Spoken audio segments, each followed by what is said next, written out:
So today, the topic is how to grow your business and avoid burnout. So, I mean, this is the golden thing that we all want, right? We want to be able to grow our business. We want to make more profit. We want a bit of a more comfortable life, but we also want to avoid that dreaded burnout. And my God, isn't it so easy when you run your own business to get in a situation? I've been in it many times when you feel overwhelmed and you're like, well, how do I get to where I want to be, and do I have to kind of burn the midnight oil in order to get to where I want to be? And we feel like there's a constant conflict, don't we, between our ambitions, what we want to achieve, and what we want to deliver for ourselves and our families, and how we can live a normal life and not completely burn out and get let stress overwhelm us. So I'm going to give you some practical advice today on how to do that. Just so you know as well, I should say that this webinar is being recorded and it will be published. So just so that you know that. It will enable you to go back and look at any part of this later on that you want to see. So what am I going to do today? So I'm going to provide you with advice and guidance. I'm going to give you practical advice that you can start using today yourself. So you can go away and all about growing your business, all about how to avoid burnout. I will introduce you to my Founders Reboot program, which is a short program for business owners, which is a way of using the things that I talked to you about today if you want some support in applying that. So I'll talk to you about that at the end. I'll answer your questions in any way I can. So someone was making a point that there's a problem with the chat. So just put it into the Q&A. If you've got a question, you can put it in there and I will see it and I will answer any questions at the end. I'd be happy to do so. So that's what I'm going to do today. Now, I'm going to talk now about why burnout happens. And from my experience working across a wide variety of sectors for many years, these are the challenges that I keep seeing again and again. So I'd be really interested to see which of these ones are most relevant for you. In fact, maybe you could put something in the Q&A if you can put a number in next to these and tell me which is the one that's relevant for you. So number one is business owners who spend all of their time firefighting, so dealing with little problems and putting out fires everywhere. They can't make time for strategy or important changes. So spend all your time firefighting. Number two, you know that you want to make changes, but you're too hesitant to do it, or you end up procrastinating and putting it off. You don't feel like you're on the front foot and making the decision and carrying out the things that you know you want to do, but you're just too hesitant to do it. Thirdly, you don't feel focused and you don't know which opportunity is it actually that you need to seize. Maybe you've got too many ideas in your head, too many things you could be doing, too many areas of focus. What should I be focusing on? Fourthly, you feel like you're serving your business rather than your business serving you. And therefore that thing, this beautiful thing that you started up yourself and you were all enthused about at the start, starts to feel it's no longer the exciting thing, it's now the burden, it's the thing you start to resent. I think it's really, so I see this a lot with business owners reaching this point. And fifthly, having ambitions beyond profit that you've not been able to prioritize. So this is about, beyond making more money with your business. A lot of people talk to me about, oh, when I started my business, I wanted to work overseas. I wanted to work more flexibly. I wanted to do something outside of my business. And my goal was I was going to start my business, have my independence and freedom, and this would allow me to do these other personal things. And it just, so often I see this, people just don't get round to doing it. And these things just keep putting back on the back burner all the time, because people are they're focused on bringing the sales in and delivering for their customers or clients. So this is it'd be interesting to know. Erin's saying about focus. Yeah, thank you, Erin. Yeah, so not knowing which is the key area to focus on. Yeah, the thing I'm going to talk about all of these things today. We're going to cover all 5 of these things. So just moving on. This is just one of my clients, actually, my Founders Reboot clients. Something that she said to me early on was, she said, I have conflict in what I want my business to do long term. She was talking about her head says one thing and her heart was saying another. And she was just paralyzed by this because she just didn't know which way to turn. Another business owner that I spoke with who had a really big, successful business, but he admitted to me, he said, I'm avoiding opportunities to go and promote my business because I have too many ideas and I don't know which one to lead on. I was really surprised when I spoke to him about this, but it was a really big issue for him. It's just too much going on in his head. A younger tech founder I was speaking with, he was talking about he felt a lack of gravitas to make the bold choices he wanted to make. Because he was younger, he was like, I want to go and do these things. I've got these ideas. I know what I want to do. But I feel like, you know, I just don't feel I've got what he's really saying is confidence to go and do it. Yeah, Michelle's saying 3 and 4 on the previous slide. Okay, thank you for sharing. I appreciate it. So briefly, I know we want to focus on you and what you're doing, but just to introduce yourself, sorry, I'm Joe Morrison. I know my profile on LinkedIn, by the way, says Joseph Morrison, but just call me Joe. It's all to do with that verification process on LinkedIn. But anyway, I'm Joe. I'm a business owner. I'm a qualified performance coach. Something that's really important to mention about coaching is that there's a lot of coaches who aren't qualified coaches. Excuse me. And a lot of coaches who we don't actually know what true coaching is and how it works. So something to be aware of. I'm a qualified performance coach. I've got 20 years experience in making change happen. I've done a wide variety of things in a wide variety of organizations, but the key thread through all of my career is I've always been working on how do you make change happen? And I've done it in big organizations. I've done it in small organizations, and I've done it with my business as well. And my vision, what I work on, is enabling entrepreneurs and business owners to do what they do best. So I want to help people like yourself get on the front foot and making change happen.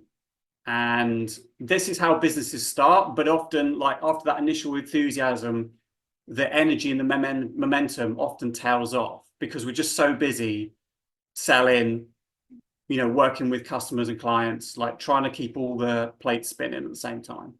And what I love, and this is what I was trying to do when I was working in big organizations, is make change happen and drive it through. And, you know, I want to help people. This is what I get satisfaction from doing, is helping people like yourself to do this.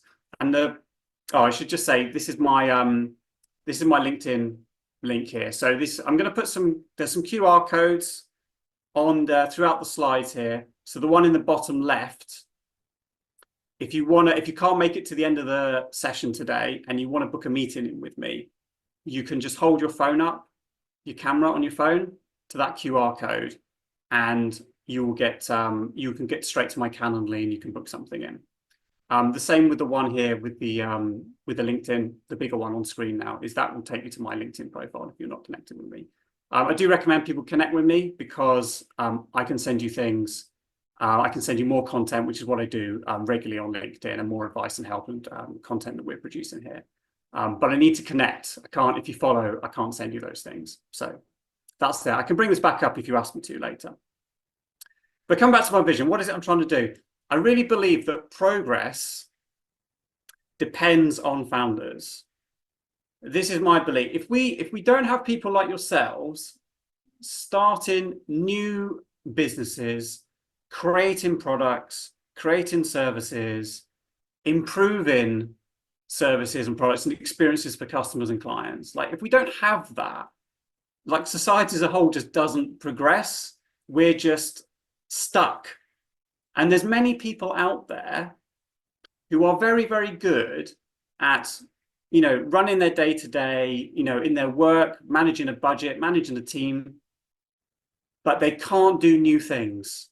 And this is why I work with people like you. And I think it's something I constantly remind my clients of, is to say, you should really, give yourself a break at times and be proud that you take the responsibility to run a business, create change, create progress, and make things happen. Like, it's a really special thing. There's so many people who cannot do it, either cannot or will not do it in the world.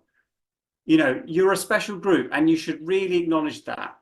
But also, because you've already done it already to some extent, it's really important that we get you back on the front foot to keep doing it. Because the worst thing is having people like yourself feeling like you've got to give up your business, or you've got to go to a salary role or something like that because you just can't make it happen anymore, because you're just overwhelmed or burnt out. And that's what I don't want for you. I want you to be making progress, because that is how we all make progress. So that's my kind of steering mission and mantra. And why should we look at growth and burnout together? I think it's really important that we look at these two things hand in hand. Well, first of all, why do we get to this stage of being at risk of burnout? Well, it's important to acknowledge that business complexity is escalating. Things are more complex. If you think to how things were maybe 20 or 30 or 40 years ago, actually businesses were much more simple creatures. It was much easier to run a business in some way. I'm sure there was obviously challenges at that time. But, with rising technology and regulation and, making sure everything is synced up and working beautifully so we give a really efficient service to very, demanding customers and clients. It's complex, and being on top of those things is really, really difficult and challenging. And I've seen it with clients just get bogged down with meeting all their regulatory objectives and obligations, but also trying to keep on top of technology so they keep up with the competition. It's very difficult. On top of that, we've also got, increasing uncertainty in the world. We're all affected, those of us in the UK, we're affected by what's happening in the Red Sea. We're affected by the different wars and conflicts that break out. Suddenly prices for certain sectors start rising. Of course, we've had, the most extreme example being COVID. And what we know is that we have to be agile. And it's been really interesting. The experience I've learned in the last few years is seeing how a lot of businesses turn COVID into an opportunity. I know several entrepreneurs locally who said that was actually the key period for us. We were able to pivot and grow during COVID. So it is about being agile and responsive to whatever unpredictable thing is going to hit us next. And the third thing is about changing customer expectations. The world moves faster these days. Technology is increasingly evolving, and it changes expectations. It changes what customers and clients are looking for, what they expect from you, how quickly they expect it from you. These are all things that we have to be on top of. Michelle's saying about people being more complex too. Neurodiversity, yes, these are things that I don't think were even considered 20 years ago, these kind of things. Thank you, Michelle, for sharing that. So with all of these challenges, how is it that we gain clarity? And this is a common thing that I can find, is that many business owners lose sight of everything that's happening in their business. And the reason I show this image here is because we often think it's all in our head, right? The whole business is here, it's sitting in here, and we're trying to keep on top of all the moving parts. And the first thing I always do with clients is and say to them is, we've got to map your business.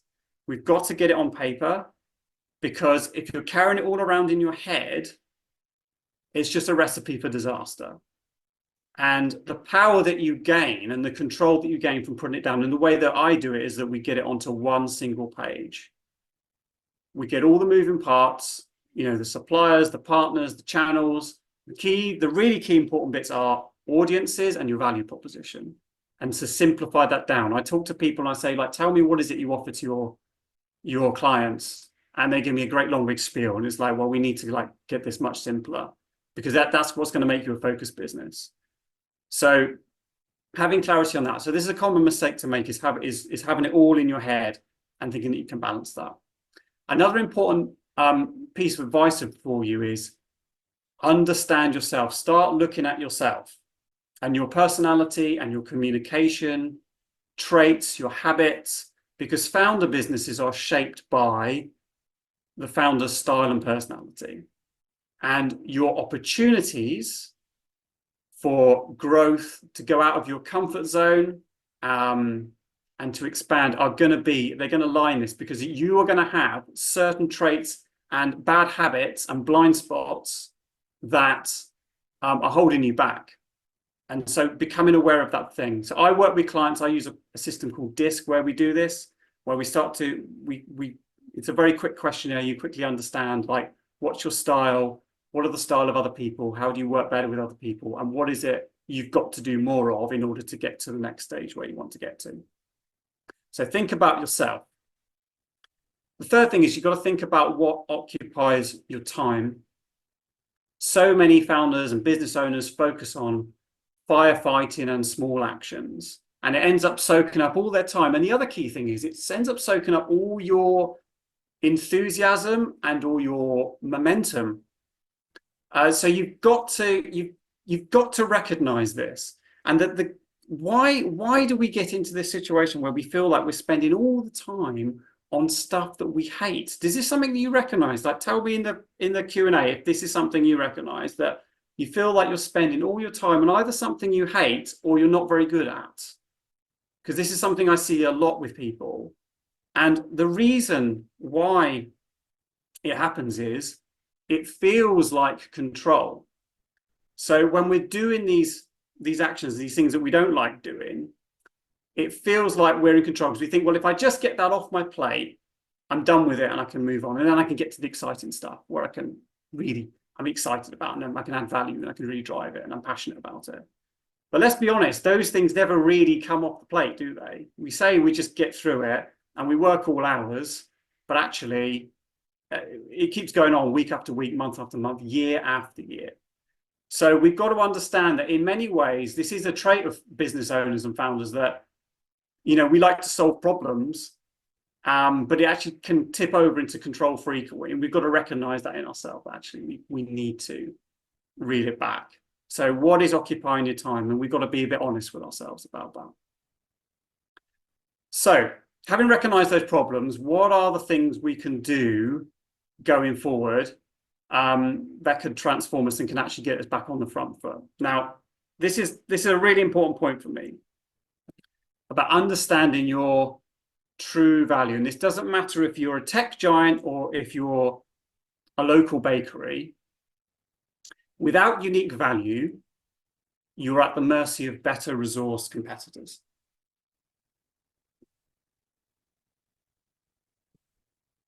So what is it I mean by that? It means that when we're competing with other businesses, and we are doing this, our clients and customers can take their dollars somewhere else. We've got to have a position that is not easy to replicate by our competitors. And it's about competing on value, not price. So, using the example here, an obvious example of Levi's, essentially Levi's are, they're just jeans, right? And a lot of people produce jeans, but how have Levi's survived decade after decade after decade? Well, they've done it because they project much more romantic images and bigger ambitions, and about adventure and the West and all these kind of things. And this is why Levi's has been able to sustain itself for so many decades. But there's a couple of things to bear in mind about branding and projecting value. One is that I see a lot of organizations do this by they have kind of what I call surface level branding. So they might give their website and their brand image like a lick of paint, but there's nothing sitting behind it. They've got a nice collection of fonts and colors, but there's no substance behind it. There's nothing that makes them unique apart from maybe a color palette. And that's not enough. You've got to go back and think about what is it that's unique about you and your story. And the second misconception that I find people have is they think that you've got to have some really expensive agency, in London or something, like to do a brand a rebrand for you and to tease that story out. And I'm here to tell you today that is not the case. That is not necessary. All it requires is you've got to look at yourself and your own story. What's your history? What challenges have you overcome? Why did you start doing what you're doing? Why are you passionate about it? And then using very simple storytelling techniques to bring that story to life. That's how you then start to create a position that's different to your competitors and makes you unique. But there's one key thing that no one tells you about branding. Really important, this one thing, and that is you have to be brave. You have to be brave. And what I mean about this is, as human beings, we've got a natural inclination that we want to, we feel uncomfortable. If we're in a group situation, we feel uncomfortable if we're different. We feel uncomfortable if we're the one that stands out. And this is replicated in businesses, and it's replicated in your business, is you have to kind of you have to put something out there that's different from the sector, different from your competitors. It has to be, this is what part of strategy is, you have to do something that would seem weird to your competition. And people it takes a little while for clients for this to kind of drop in their mind that you have to be willing to be weird and different, because it's weird and different that stands out, particularly in the modern age when we're looking at online and scrolling through, feeds and all this sort of thing. It's the strange that stands out. So you've got to be willing to be that bit different. And you've also got to be willing to say, yes, I can serve all of these customers, but I'm going to choose to talk directly to this customer. Like, that's the kind of art of it, have a compelling message for them in particular. So this kind of part of branding, this is all about value, because now you can be very good. I'm sure you've all got great businesses doing great things, but it's not the business that is the best performing and best at delivering that wins the best, the best share of market. It's the ones that communicate value. They're the ones that mop up. So you've got to learn, how can I communicate value better? This is all connected back to all this kind of theme about both growth and burnout, because if you've got this control and you've got this focus in your business, you're less likely to spend time on small things that are less efficient, and you're going to be adding compelling value to your best high value customers. So this is all linked. And I just want to give a few examples. So people think that, to be innovative and to really stand out, that you've got to be some kind of Californian tech giant. And it's not true. And in fact, it's interesting that I think with these kind of businesses that they often take years and years and possibly decades to become profitable. And I like to put focus on smaller businesses that actually keep the economy going, who are profitable, much sooner and deliver value, but possibly in a less sexy way. So examples I use, WeTransfer, they're one of these FTP sites. If you're sharing one big file across the internet going from one place to the other, like a very simple service. Now, WeTransfer is a quietly very successful, very highly profitable business. And the way they've done it is they've focused on their core thing. They haven't gone and spread out into lots of different technologies and different other services. They focus on doing one thing really, really, really well. And what they've also done is they've cultivated a very strong customer base all around creative businesses. So if you look at their website, it's beautiful. They have beautiful images. They have beautiful showcases, videos, all this kind of thing. They're really drawing in their particular customer who have to send big files to each other. And it's a very profitable business. Trainline, for those of us in the UK, you'll probably know that buying train tickets and getting the cheapest train ticket you can to go from A to B is incredibly complex and an absolute pain to do. It's awful. What Trainline does, it's a very unsexy tech firm, but it does what it does absolutely brilliantly, and it allows you to easily get through all these different ticket types and regulations and offers and everything else. You just go on there and you can buy it, and it will tell you what the best value ticket is. And if it's combining two singles rather than a return, it will do that for you. And it constantly gets better, finding opportunities in all this regulatory complexity. Again, a very successful, profitable business. And just thinking outside of technology as well, you know, two high street brands that have survived. I mean, the UK high street is incredibly difficult to sustain businesses in that environment these days. Very, very difficult. All their competitors have fallen by the wayside, and all we're left with is charity shops and estate agents and coffee bars on the high street. But these brands they're still going, they're still thriving. Richer Sounds do audio-visual equipment. They found a position for themselves because they train their staff, they're knowledgeable, they have great rapport with the customer. They've managed to keep going because they found a way to have a business model that works. The same with Timpson, you know, who, you know, the essence of their business is like key cutting and shoe repair, but then they empower each of their shops to add extra services, do other things that bring in more profit.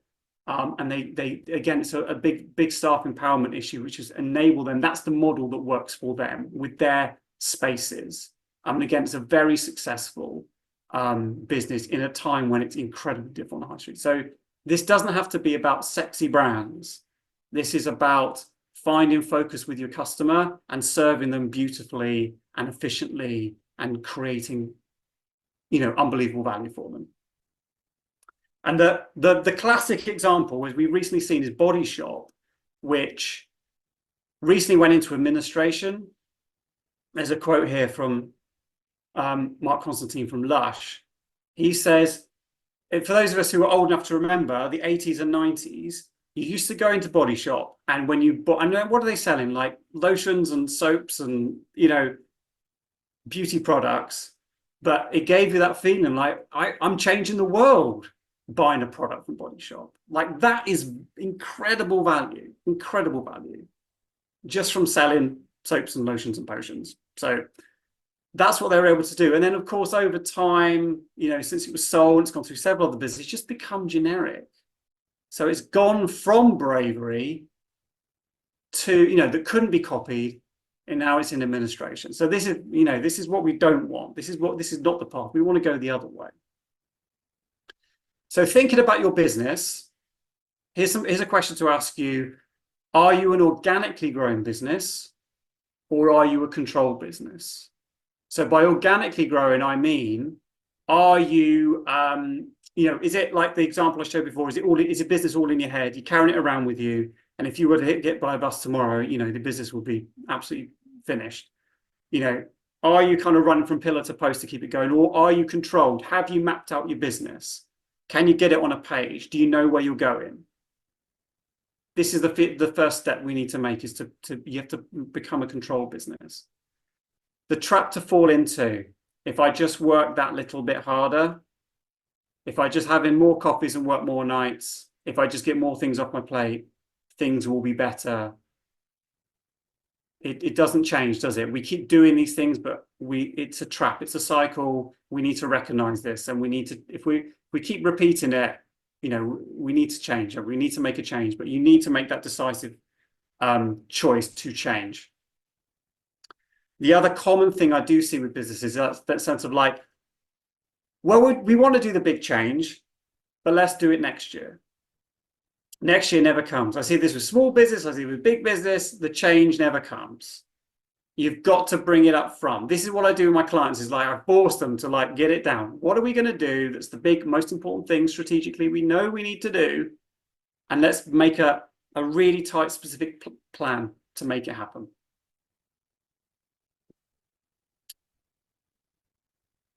One of my clients, when she came to me, well, this is at the end, after she went through my program, she was talking about, I wasn't reflecting when she was running a business. I was just moving from one task to the other. Like, give me a shout in the Q&A if this is you, if there's something you've if you're something you recognize. So what do we need to do? What's the process? How do we avoid these pitfalls I've been talking about? So the best way for me to explain it is to show you. So one of my early clients with Founders Reboot was Will, who's the CEO of the Fairness Foundation. And it was a young, ambitious organization, heavily shaped by Will's focus and his personality. And they'd done a classic example I was talking about of like a branding job that only worked at surface level. So it looked very slick, but there was nothing sitting behind it.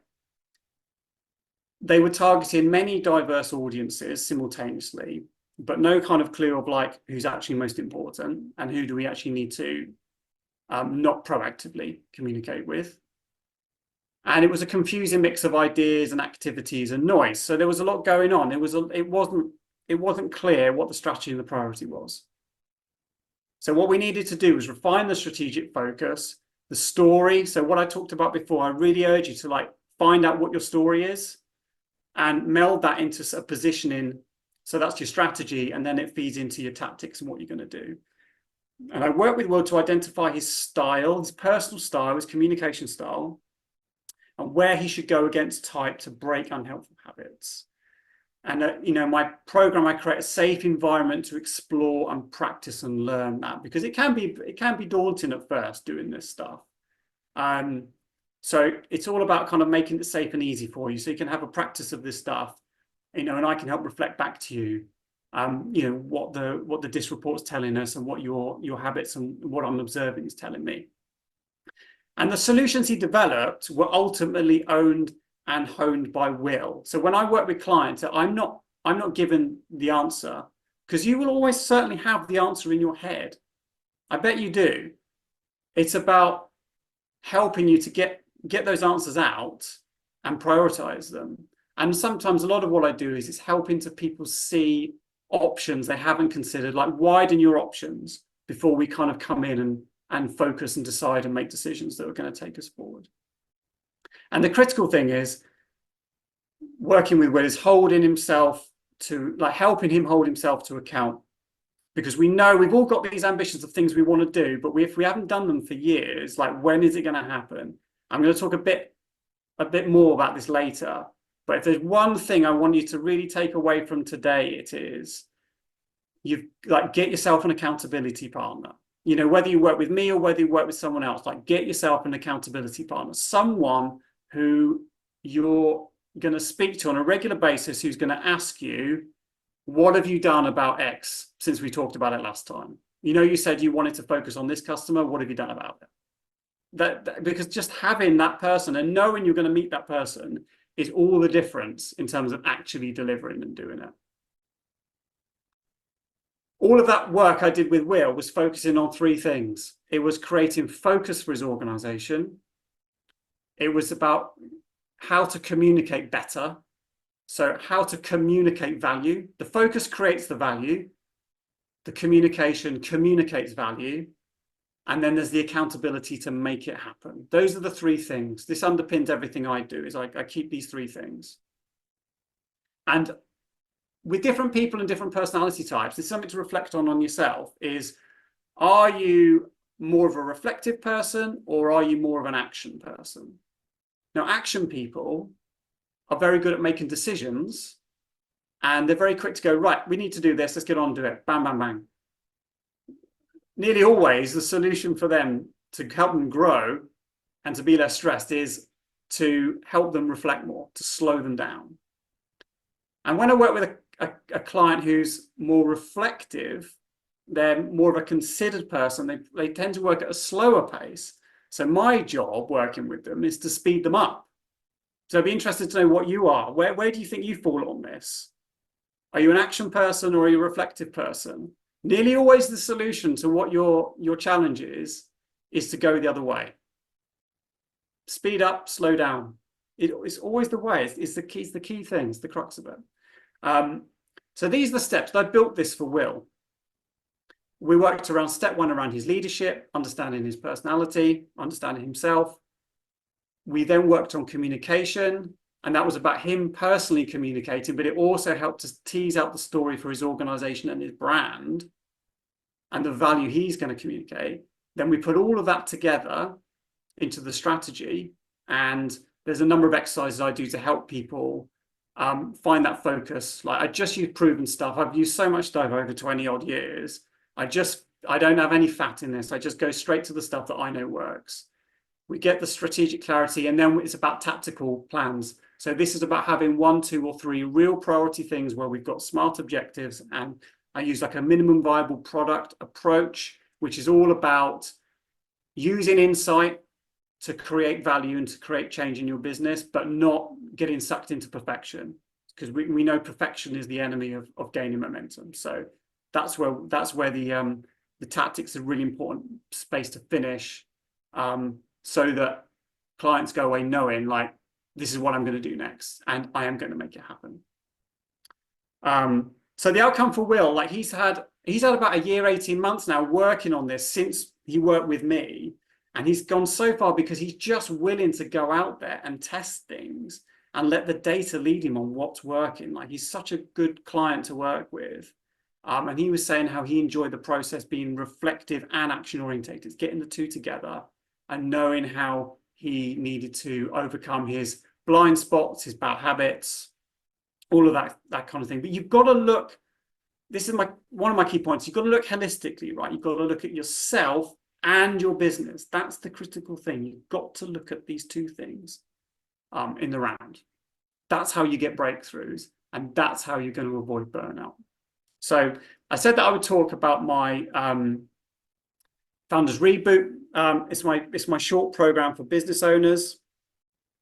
It's using everything that I've talked about so far, and it's a short program. It's 8 weeks, and the objective of it is to get you growth, and it's to get you freedom. So this is the kind of thing I've found working with people like yourselves is like, there's no point, and a lot of coaches will offer you like, 12-month, partnerships or 6 months working together. Like, I'm like, no, this is unnecessary. It's 2 months. Let's make it happen. Let's get you to the result quicker. And this is the kind of balance I've found has worked really well with clients. Is let's do it and get you to the result where you want to be, because it doesn't need to take 12 to 6 months or 6 to 12 months. It doesn't need to take that long. So the way it works is, and again, this is all from working with business owners and knowing the challenges you've got with you, is I just make it easy for you, as easy as possible. So what we do is we have a 2-hour weekly meeting for 2 months, same slot every week. So you know when it is. We meet one-to-one online on Zoom, and everything's scheduled and it's set up for you. So it's all in your diary. I bring tools where we need tools. You just need to show up. That's all you need to do. And, sometimes I have clients come in. It's really interesting going on the journey with clients over those 2 months, because sometimes they're really on it and they're just like right and ready to go. Sometimes they're like, oh, I've just come out of another meeting. I feel like a bit despondent, or I'm not feeling it this week. I'm like, it's fine. And this is where my experience as a coach comes in. It's like, it's fine. We deal with it. All you got to do is turn up, because we all have the ups and downs. That's part of running a business. But this is how, by showing up, is how I help you hold yourself to account to make progress and to get on. And we work on you and we work on your business. We look at the two hand in hand. And so the things that it covers is, we look at your leadership, so we coaching around leadership. We do business mentoring. So this is like where I help you tease out your greater value for your customers and clients. It's where I help you give more options. It's where I help you simplify your business. Oh my word, is that key to reducing stress? Simplify your business. So I work with you on that. I work with you on promoting your business. So this is all that, how it's no good just creating value. We've got to communicate value. So I give you a safe space to work on that. And then we create simple, actionable plans so that you can, you're going to be leaving it on the front foot and making change happen. And just a kind of quick point on storytelling. Just by the way, if anyone's got a question at this stage, like drop it in on anything I've talked about so far. If anything's unclear or you want me to go back on, let me know. Stephen Bartlett, I'm sure you'll know who Stephen Bartlett is. He said, stories are the single most powerful weapon any leader can arm themselves with. They're the currency of humanity. Those who tell captivating, inspiring, emotional stories rule the world, which is exactly the point I was making before about you can be the best business in your sector by a mile in terms of delivery. But if you can't communicate it, you won't get the business. You won't achieve your ambitions that you won't relieve your potential, you won't fulfill your potential. So you've got to get into this whole thing around storytelling, but I'll connect that up to your wider brand and your wider business and your strategy. And I'd said this before, but I use a number of exercises. I won't go through these, but what I do is I template it all for you. And, I really go with the flow with the client. Like sometimes, we get something on screen, we work on a shared doc online. Sometimes I get you talking and I type it out. Sometimes you type it out. Sometimes I tell you go away and finish that before we meet next time. But it's all about bringing it there. But sometimes it's also like, I will break the pattern. I'll say, well, we were going to do that this week, but I can see we still got an issue, nailing down your value proposition from last week. So let's talk about that and let's really do that. I've learned you need to be flexible around these things.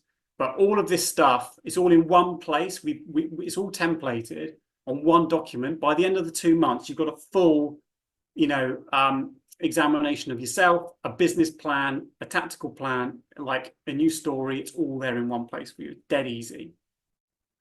And if you show up for 2 months, there's like 12 outputs you're guaranteed to have, like all of these things. I'm not going to talk through them now, but these are the kind of hard things that you'll get out of it, essentially, which were all about having a more valuable, business to project, basically.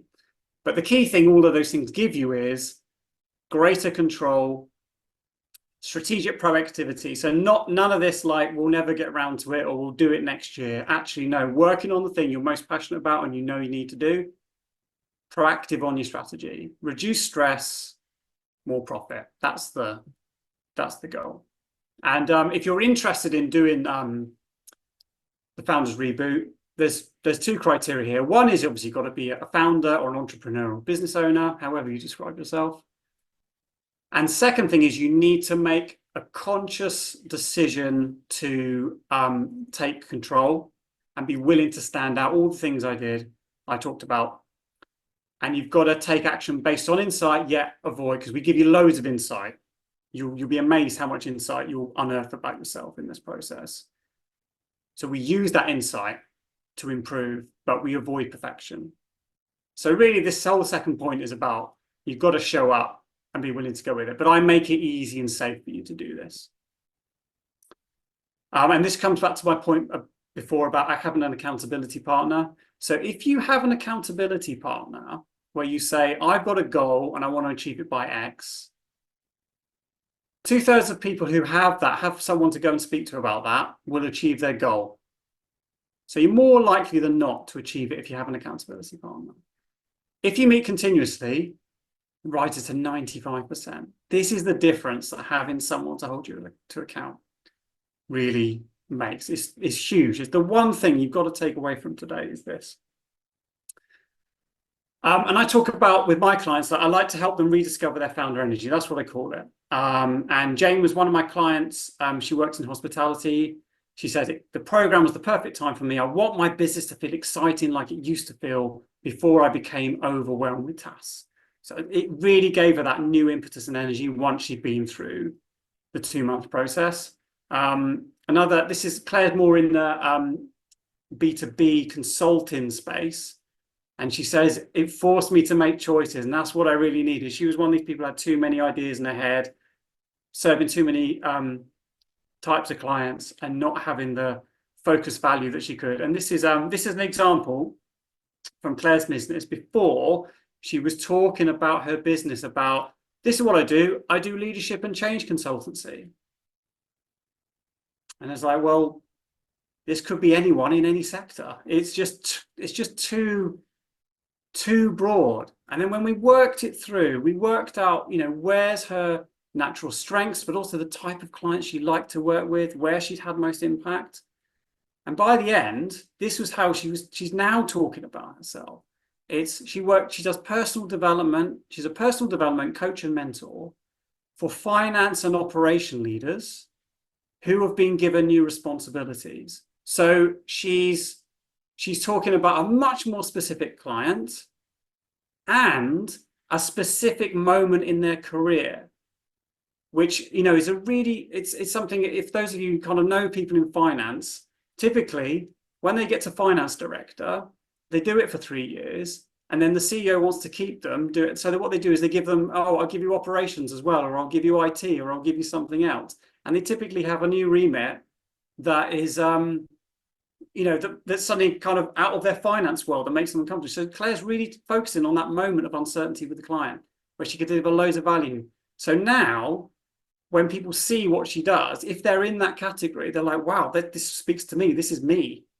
But she's had to be brave to not go and talk about all the other sectors and people that she could, very comfortably serve, but she'd have less direct. She wouldn't stand out as much. She's now a specialist for that audience. So that's what I'm here to do, is like help make your business exciting again. This is what I want for you, is like how to get back the excitement you had when you started. And if we work together, we develop a growth strategy, we develop a business plan. It's templated, you complete it as we meet, it's ready to action.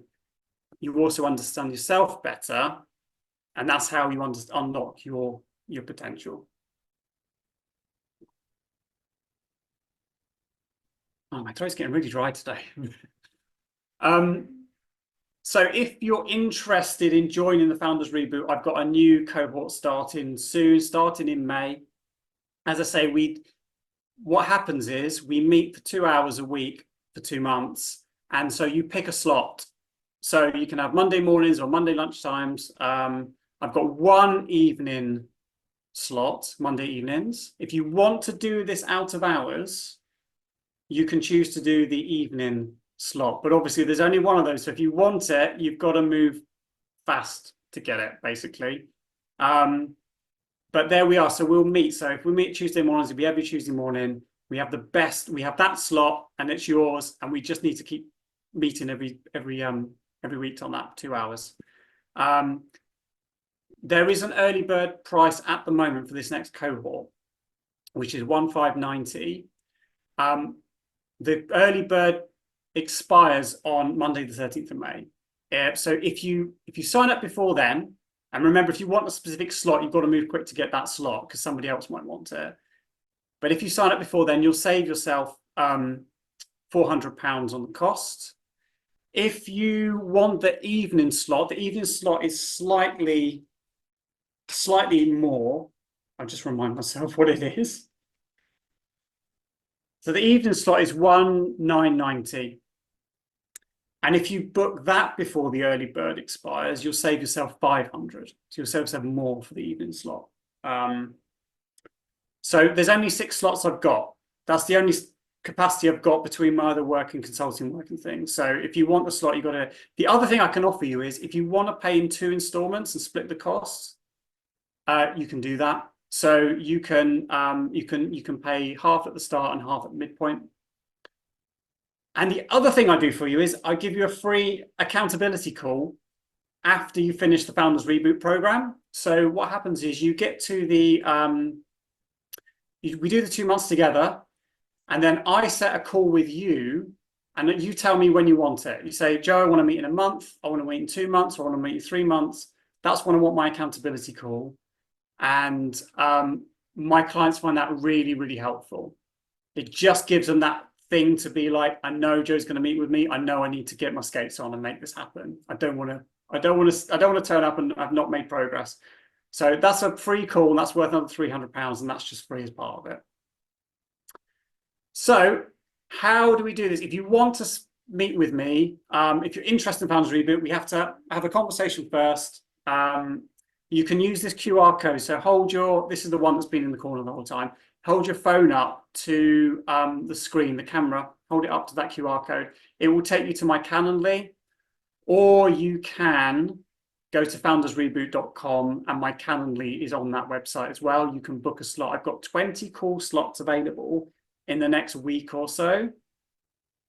So go and find your slot and speak. And obviously, if there's a particular time slot you want, then, obviously speak to me quickly so that you secure the one that you want. And obviously you can also take advantage of the early bird price before Monday the 13th at 6 p.m. because that's when it's going to be.